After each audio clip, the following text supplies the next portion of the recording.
9th. Today we are going to start our chapter 11, work and energy. Right?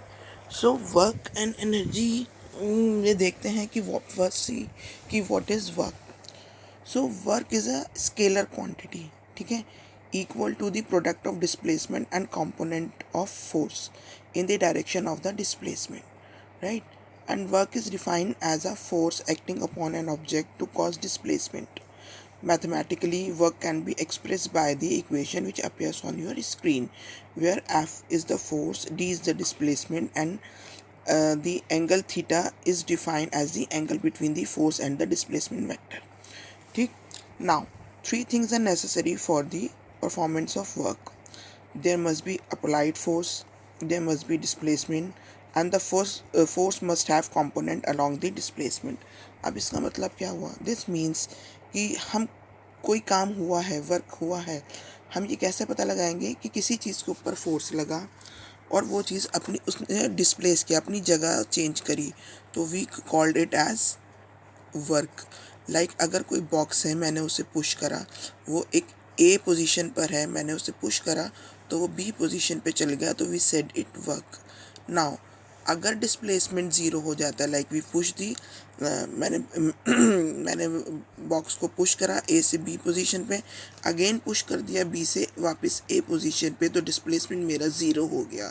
ठीक है, तो mathematically अगर हम कैलकुलेट करेंगे तो डिस्प्लेसमेंट ज़ीरो हो गया and work is the product between the force and the displacement. So mathematically displacement मेरा ज़ीरो हो गया, तो वर्क भी मेरा ज़ीरो हो जाएगा. राइट. तो वर्क के लिए हमारे पास तीन कंडीशन नेसेसरी हैं. कौन कौन सी? There must be an applied force, there must be displacement, and the force must have component along the displacement.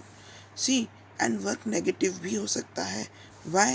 कि आप फ्रिक्शन फोर्स जो है वो हमेशा अपोजिट डायरेक्शन में ऑफ डिस्प्लेसमेंट पर एक्ट करता है. ठीक है, तो that work is the negative. अगर हम बॉल रोल कर रही है तो वो रुक जाती है. ठीक है, तो रुक जाती है तो क्यों रुकती है? फ्रिक्शन फोर्स की वजह से. जो फ्रिक्शन फोर्स है वो बॉल की जो मूवमेंट है, बॉल की जो स्पीड है, उसके अपोजिट डायरेक्शन में काम करता है. ठीक है, तो friction force is the negative. तो वहाँ पर फोर्स नेगेटिव हो जाता है, तो वर्क जो है वो हमारा नेगेटिव होगा. ठीक है, क्योंकि दैट अपोजेस दी डिस्प्लेसमेंट. और पॉजिटिव वर्क क्या होगा? जो डिस्प्लेसमेंट को सपोर्ट करे, that contribute to the displacement. की हमने पुश किया और बॉक्स आगे ए पोजीशन से बी पोजीशन पर चला गया, that is positive work. Right. Now we have the energies also. ठीक है, एनर्जी जो होता है मीट्रिक सिस्टम के अकॉर्डिंग जेम्स जूल थे जिन्होंने एनर्जी का जो है यूनिट डिफाइन किया, और उनके नाम की वजह से ही एनर्जी का जो एसआई यूनिट है उसे हम जूल बोलते हैं. ठीक है. नाउ मैकेनिकल एनर्जी जो होती है, this energy is of two type. First is due to its motion, और second its stored energy due to it the position of the object.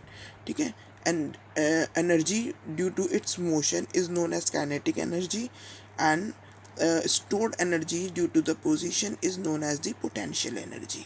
Right. And we will discuss in detail about this kinetic energy and potential energy in our next class. Thank you very much.